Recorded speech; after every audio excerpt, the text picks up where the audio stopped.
મિત્રો નમસ્કાર, મારું નામ વિશાલ ઠુમર, ગામ ગુંદાળા, તાલુકો ગોંડલ, જિલ્લો રાજકોટ. મેં આ વર્ષે શિયાળાની ઋતુમાં ટેટીનું વાવેતર કરેલું છે.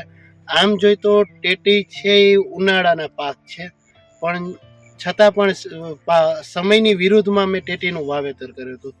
શરૂઆતમાં મારે થોડોક પ્રશ્ન પણ રહેલો હતો ગ્રોથનો, પણ કોરામંડળ કંપનીનો જે ગ્રેડ 1 છે એમાં 21% નાઇટ્રોજન આવી જાય છે, 12% ફોસ્ફરસ આવે છે, 16% પોટાશ આવે છે, 2% સલ્ફર, પ્લસ આ ગ્રેડમાં માઇક્રોન્યુટ્રન પણ આવી જાય છે.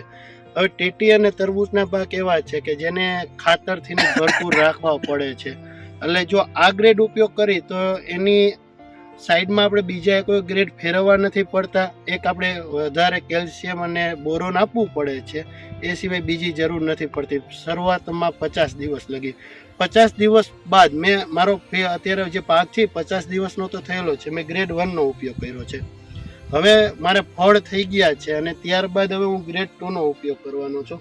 ગ્રેડ 2માં આપણે જોઈએ પોટાશ અને નાઇટ્રોજન અને ફોસ્ફરસ, તો એ પણ આમાં અવેલેબલ જ છે, એટલે ગ્રેડ પ્લસ માઇક્રોન્યુટ્રન પણ આવેલા છે. એટલે હવે પછી હું ગ્રેડ 2 ઉપયોગ કરવાનો છું અને રિઝલ્ટ ઘણું સારું છે.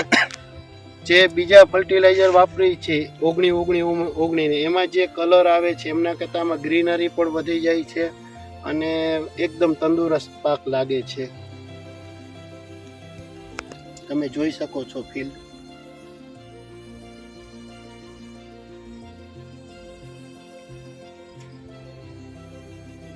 નમસ્કાર.